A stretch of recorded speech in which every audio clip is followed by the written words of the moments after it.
തിരുവനന്തപുരം വിഴിഞ്ഞത്ത് ഹോട്ടലിൽ നിന്നും ഭക്ഷണം കഴിച്ച് രണ്ടുപേർ മരിച്ചത് ഭക്ഷ്യവിഷബാധ ഏറ്റെന്ന് സംശയം. കൊല്ലം നിലമേൽ സ്വദേശികളായ അസ്മ ബീവി, മരുമകൻ ഷാജി എന്നിവരാണ് മരണപ്പെട്ടത്. ഷാജിയുടെ ഭാര്യ സജിന ചികിത്സയിൽ കഴിയുകയാണ്. വിഴിഞ്ഞത്ത് പ്രവർത്തിക്കുന്ന അസ്മാക് ഹോട്ടൽ പോലീസ് പൂട്ടിച്ചു. മത്സ്യവിഭവങ്ങളാണ് ഇവർ കഴിച്ചത്.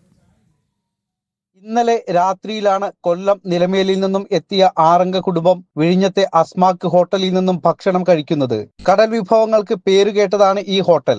ഇവിടെ നിന്നും ഭക്ഷണം കഴിച്ച കുടുംബത്തിലെ 3 പേർക്ക് ശാരീരിക അസ്വാസ്ഥ്യം അനുഭവപ്പെട്ടു. തുടർന്ന് ആശുപത്രിയിൽ പ്രവേശിപ്പിച്ചെങ്കിലും റഷീദ ബീവി, ഇവരുടെ മരുമകൻ ഷാജി എന്നിവർ മരിച്ചു. ഷാജിയുടെ ഭാര്യ സജീനയെ ആശുപത്രിയിൽ പ്രവേശിപ്പിച്ചു. സജീന അപകടനില തരണം ചെയ്തിട്ടുണ്ട്. ഈ ഹോട്ടലിൽ നിന്നും മത്സ്യവിഭവങ്ങളാണ് ഇവർ പ്രധാനമായും കഴിച്ചത്.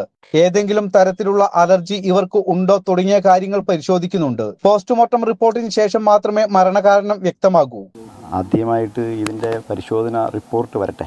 അതായത് ഇതെങ്ങനെയാണ് സംഭവിച്ചതെന്ന് അറിയില്ല. നമ്മൾ ഈ പറയുന്നത് ഒരു പ്രകസനമാവാൻ പാടില്ലല്ലോ. പക്ഷേ ട്രാഫിക് നിയന്ത്രിക്കേണ്ടത് പോലീസുകാരും ഹെൽത്തിൽ ഭക്ഷണ സാധനങ്ങൾ പരിശോധിക്കേണ്ടത് അതാത് ഉദ്യോഗസ്ഥന്മാരാണ്. അവരുടെ അലസത ഉണ്ടെങ്കിൽ അത് പരിഹരിക്കാനുള്ള നല്ലൊരു 100 കൗൺസിലർമാരുടെ നേതാവായി ഒരു മേയർ നമുക്കുണ്ട്. കൃത്യമായിട്ട് മനുഷ്യൻ്റെ ജീവനും സ്വത്തിനും വേണ്ടി തന്നെയായിരിക്കും അദ്ദേഹം പ്രവർത്തിക്കുക.